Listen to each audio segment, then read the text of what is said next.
And seeing the multitudes, he went up on a mountain, and when he was seated, his disciple came to him. Then he opened his mouth and taught them, saying, Blessed are the poor in spirit, for theirs is the kingdom of heaven. Blessed are those who mourn, for they shall be comforted. Blessed are the meek, for they shall inherit the earth. Blessed are those who hunger and thirst for righteousness, for they shall be filled. Blessed are the merciful, for they shall obtain mercy. Blessed are the pure in heart, for they shall see God. Blessed are the peacemakers, for they shall be called sons of God. Blessed are those who are persecuted for righteousness' sake, for theirs is the kingdom of heaven. Blessed are you when they revile and persecute you and say all kinds of evil against you falsely for my sake. Rejoice and be exceedingly glad, for great is your reward in heaven. For say they persecuted the prophets who were before you.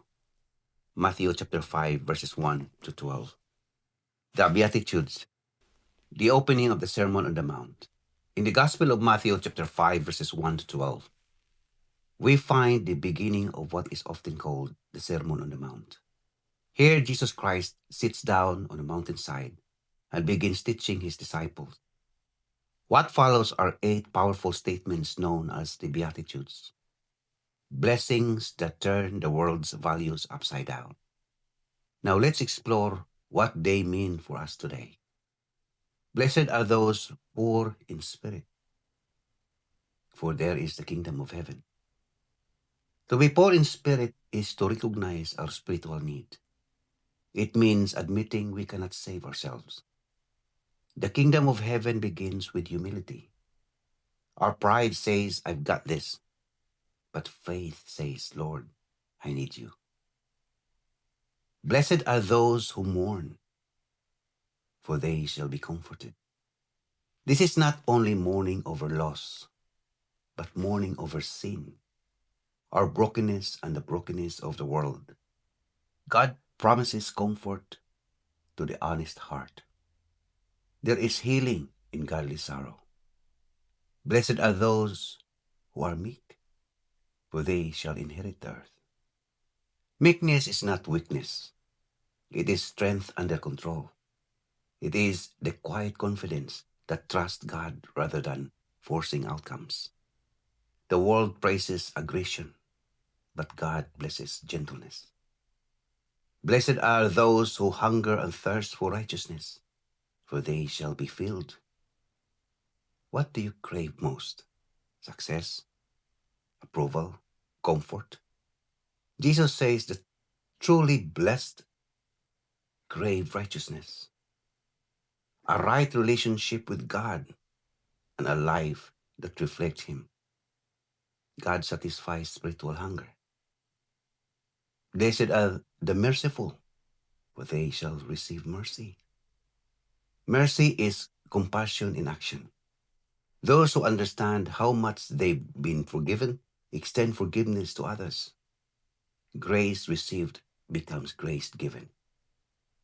Now blessed are the pure in heart, for they shall see God. Purity of heart is about sincerity, an undivided devotion. It is living without hidden agendas before God. When our hearts are clean, our vision becomes clear. Blessed are the pacemakers, for they shall be called sons of God. Pacemakers don't avoid conflict, they reconcile it.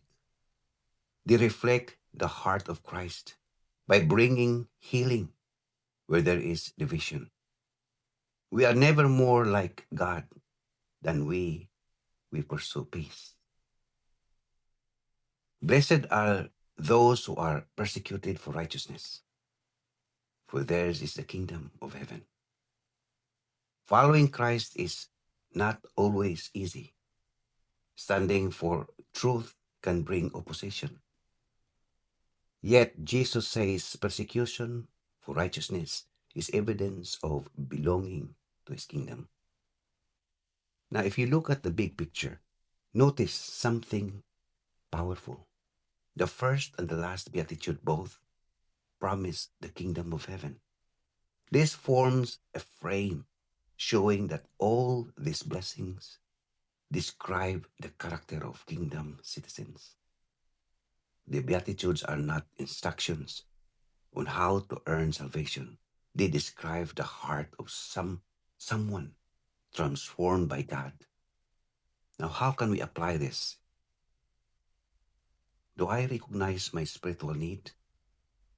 Do I grieve over sin? Am I gentle in strength? Do I crave righteousness? Am I merciful? Is my heart pure? Do I pursue peace? Am I willing to stand firm in faith? Now, our closing encouragement. The Beatitude shows us that God's definition of blessing is totally different from the world's. True blessing is not about wealth, status, or power. It's all about a heart aligned with the kingdom of heaven and being one with Him, our Father in heaven, who lives within us. May we live as people who reflect these qualities, not by our own strength, but by the grace of God. Amen. A blessed day. Thank you for watching. See you in the next video.